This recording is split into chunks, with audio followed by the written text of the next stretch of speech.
इसरो दुनिया की सबसे महंगी सैटेलाइट बना रहा है। मैं मजाक नहीं कर रहा। इसरो और नासा एक दूसरे के साथ हाथ मिला के बना रहे हैं NASA ISRO synthetic aperture radar, short में नीसार सैटेलाइट, जिसका बजट होगा 1.5 बिलियन डॉलर्स, करीब 12,000 करोड़ रुपए का, जो इसे मानव इतिहास की सबसे महंगी अर्थ इमेजिंग सैटेलाइट बनाता है। पर आखिर इतना पैसा क्यों? वेल, इसलिए क्योंकि ये सैटेलाइट लोगों के जीवन का अंत देख सकती है और लोगों को उसके बारे में आगाह करके उस अंत को टाल भी सकती है। अब ये ऐसा कैसे करती है? आखिर इसमें ऐसा क्या लगा है जो इसकी कीमत को इतना बढ़ा देता है? एंड लास्टली, इतने बड़े प्रोजेक्ट में एक्सक्लूसिव पार्टनर बनने के बाद ग्लोबल स्पेस रेस में इसरो की स्थिति कैसे बदल जाती है? वेल, आज के इस वीडियो में हम इसी के ऊपर बात करने वाले हैं। तो हेलो गाइस, मैं हूं कौशिक और चलिए शुरू करते हैं एक और नए एपिसोड को।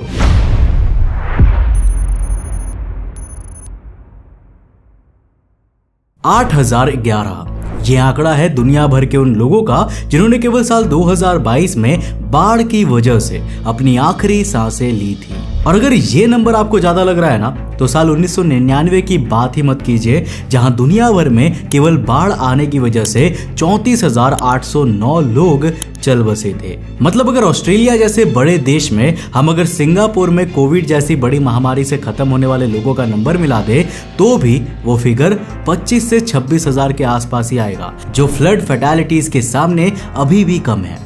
और यहाँ पे हम केवल ऑफिशियल डेटा को कंसीडर कर रहे हैं, जो कितना सच होता है ये हम सभी अच्छे से जानते हैं। अब देखो, बीते 2 दशकों में नेचुरल डिजास्टर्स यानी कि ज्वालामुखी, बाढ़, सूखा, तूफान वगैरह, इन सब की वजह से करीब करीब 2 अरब, जी हाँ दोस्तों, 2 या 200 मिलियन नहीं बल्कि 2 अरब लोगों पे असर पड़ा है।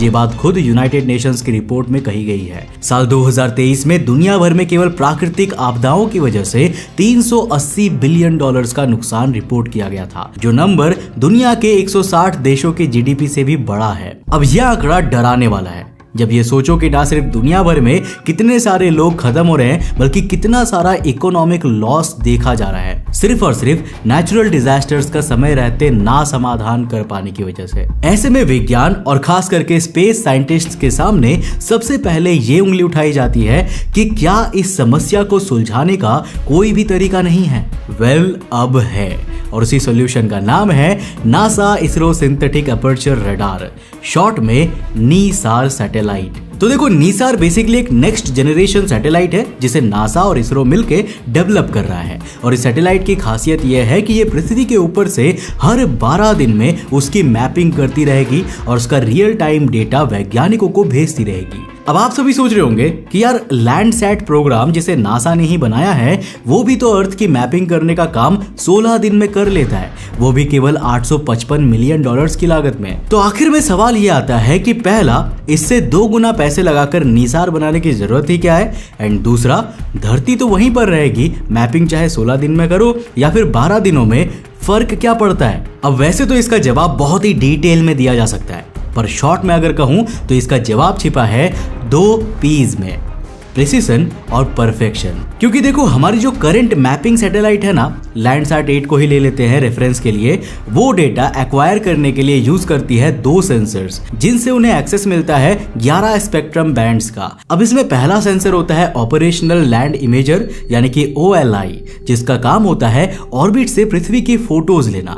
आप गूगल मैप्स में जो सैटेलाइट व्यू देखते हो ना स्ट्रीट्स का, वो सैटेलाइट्स के इन्हीं सेंसर से ऑब्टेन किया जाता है। और दूसरा मेजर सेंसर इन सैटेलाइट्स में होता है थर्मल इंफ्रारेड सेंसर यानी कि TIRS, जो सरफेस टेम्परेचर और हीट एमिशंस को मॉनिटर करने के काम आती है। अब आपके फोन में वेदर ऐप के अंदर जो भी रियल टाइम टेम्परेचर दिखता है ना और फ्यूचर प्रेडिक्शंस के एनालिसिस मिलते हैं, उसमें इन सेंसर्स का काफी ज्यादा रोल होता है। अब देखो, ये वाकई में बहुत बड़ी उपलब्धि है कि हम ग्लोबली पूरी दुनिया की तस्वीरें खींच सकते हैं, टेम्परेचर्स का पता लगा सकते हैं, इवन जो हमें चक्रवात की जानकारियां मिलती है और हम जो आज किसी एरिया में टॉर्नेडो हिट करने वाला है इसके बारे में पता कर लेते हैं, ये काबिलियत भी हमें इन सैटेलाइट से ही मिलती है। क्योंकि इन सैटेलाइट्स में जब भी किसी समुद्री इलाके के ऊपर इस तरह का सर्कुलर एरो मोशन डिटेक्ट किया जाता है, तो इसकी ट्रेजेक्टरी को देख के साइक्लोन अलर्ट्स जारी कर दिए जाते हैं। अब साइक्लोन प्रेडिक्शन के इस एडवांटेज की वजह से हर साल लाखों लोग और लाखों डॉलर्स बचते हैं। और किसी तरह अगर यही प्रेडिक्शन बाकी सारी आपदाओं जैसे भूकंप, भूस्खलन जैसी चीजों के लिए भी की जा सके तो ना सिर्फ 380 बिलियन डॉलर्स का नुकसान 200 बिलियन डॉलर्स तक कम हो सकता है, बल्कि हजारों परिवार बच भी सकते हैं। पर प्रॉब्लम यह है कि करंटली हमारी कोई भी सैटेलाइट ऐसे इंस्ट्रूमेंट्स और बैंड से इक्विप्ड नहीं है कि वो टोपोग्राफी एनालिसिस कर सके, और इसी का समाधान है नीसार सैटेलाइट। देखो, जनरली सारी सैटेलाइट्स केवल एक वेवलेंथ के बैंड को ही कवर कर पाती है, जिससे उनके एनालिसिस कैपेबिलिटी काफी कम हो जाती है। मान लीजिए अगर कोई एक्स सैटेलाइट है जिसमें ऐसी वेवलेंथ्स का रडार लगा हुआ है जो जंगलों को डिटेक्ट करने के काबिल होगा, तो वो सैटेलाइट ना केवल जंगलों को ही एनालाइज करने तक ही सीमित रह पाएगी।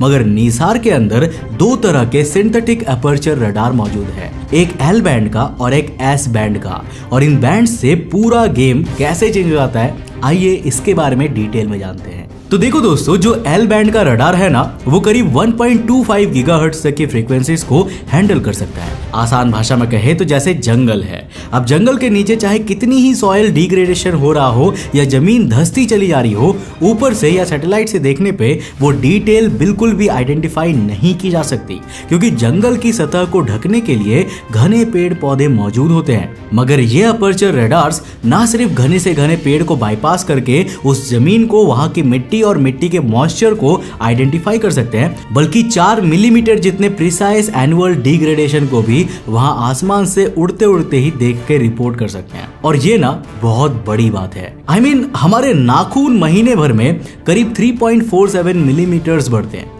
एक चावल का दाना भी 5.5 मिलीमीटर बड़ा होता है, इस लिमिट से भी 1.5 गुना बड़ा। और इतने जरा से डिग्रेडेशन को अगर कोई सैटेलाइट हर 12 दिन में अंतरिक्ष से नोटिस कर पा रही है, तो टेक्नोलॉजी कहां से कहां पहुंच गई है, ये वाकई में काबिले तारीफ है। जब भी किसी भी इलाके में लैंडस्लाइड या भूस्खलन होने वाला होता है ना, तो उससे पहले उस इलाके की जमीन डिग्रेड होने लगती है, यानी वो धीरे धीरे धंसने लगती है, जो इतनी ज्यादा धीरे या अननोटिसेबल मार्जिन पे होती है कि कोई भी उस पे ध्यान नहीं दे पाता। एंड ऑफ कोर्स हर 2 हफ्ते में बार बार भारत की हर जमीन नापने कौन आएगा, क्योंकि वो भी अपने आप में काफी टाइम टेकिंग और लेबर इंटेंसिव प्रोसीजर है, जिस वजह से लोगों को ये पता ही नहीं चल पाता कि जमीन धंस भी रही है और हादसे हो जाते हैं। अभी 16 जुलाई 2024 के दिन ही कर्नाटका के अंकोला में गंगा वाली नदी के पास भूस्खलन हो गया था, जिसमें कम से कम 9 लोगों की मृत्यु का अंदेशा आया था। और ये आंकड़े कम से कम हैं, इस बात को खुद एजेंसीज ने रिपोर्ट किया था।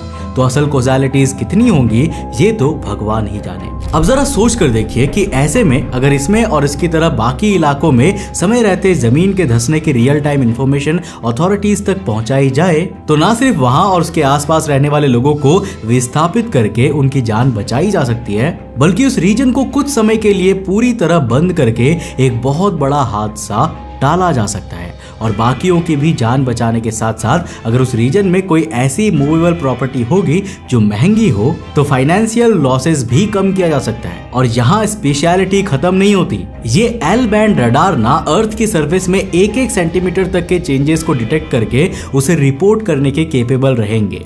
उदाहरण के तौर पर मान लीजिए अगर अंटार्कटिका में 12 जनवरी के दिन जिस ग्लेशियर को 6322 सेंटीमीटर का मेजर किया गया था, अगर 24 जनवरी यानी अगली मैपिंग के वक्त वो ग्लेशियर 6321 सेंटीमीटर का भी हुआ, तो उस 1 सेंटीमीटर के बदलाव को भी ये सैटेलाइट डिटेक्ट करके रिपोर्ट कर देगी। और मेरे दोस्त, ये खासियत केवल जमीन तक ही सीमित नहीं है, बल्कि ये इंस्ट्रूमेंट सी लेवल के भी 1-1 सेंटीमीटर तक के बदलाव को एनालाइज करने के केपेबल रहेगा, जो हमें बिना किसी महंगे इंस्ट्रूमेंट के ग्लोबल वार्मिंग और समुद्री स्तर पर हो रहे विनाशकारी बदलाव की जानकारी देने में काफी सहायता कर देगा। अब यार, जब सारा काम एल बैंड ही कर दे रहा है, तो एस बैंड क्या पैसों की बर्बादी है?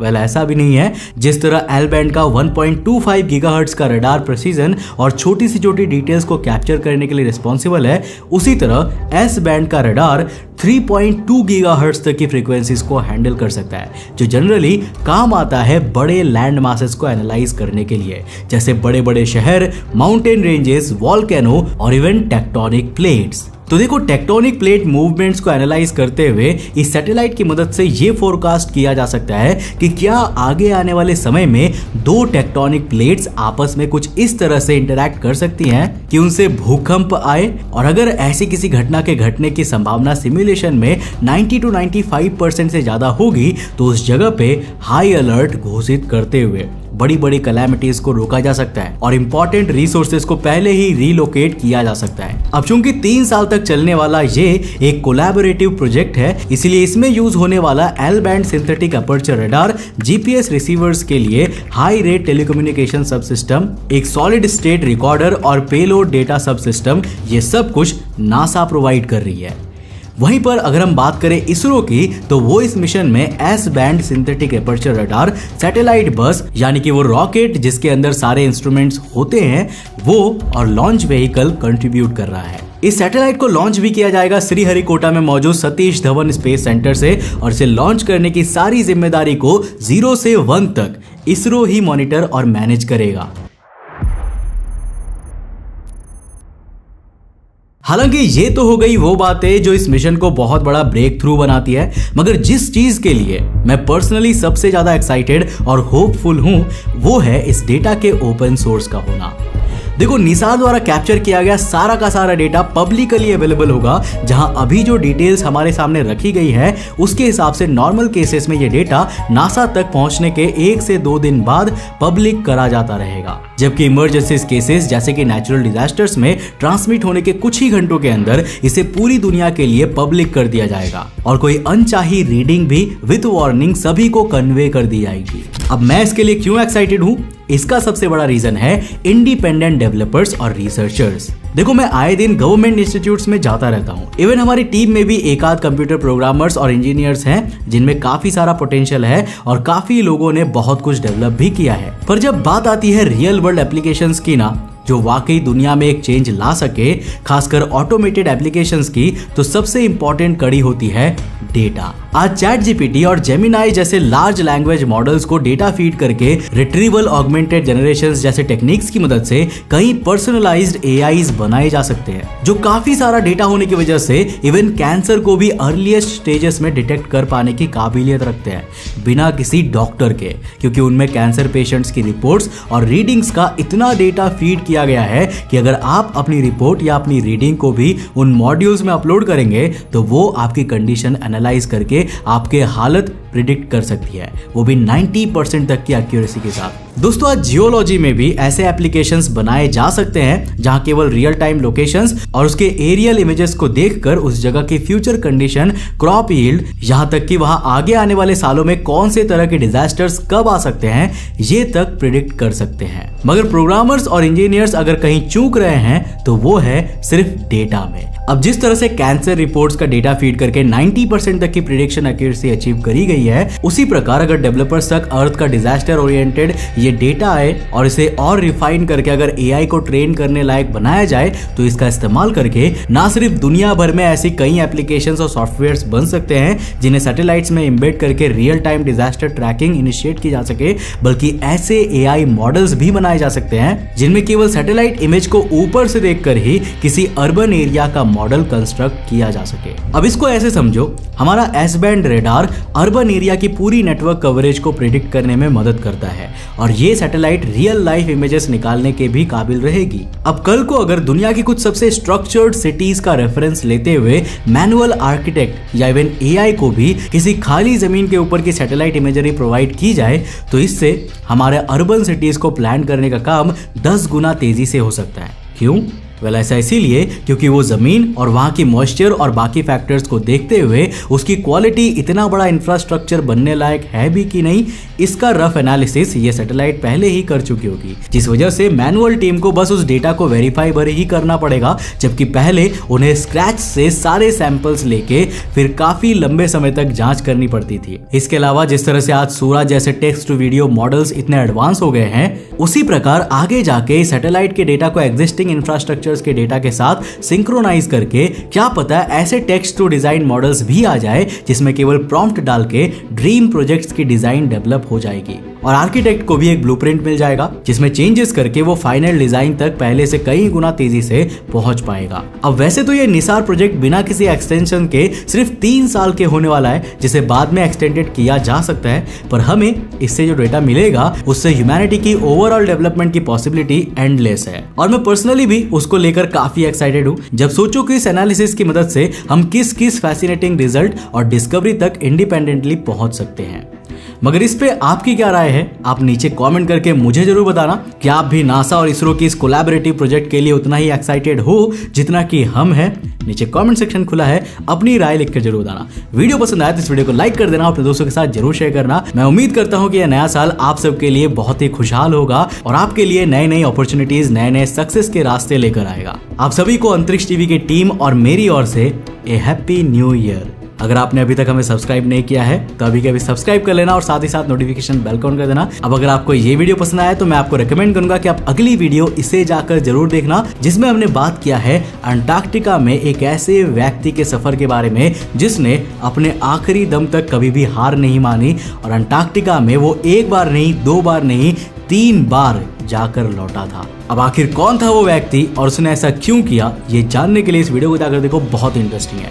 मैं मिलता हूं आपको नेक्स्ट एपिसोड के साथ, तब तक के लिए बाय, जय हिंद।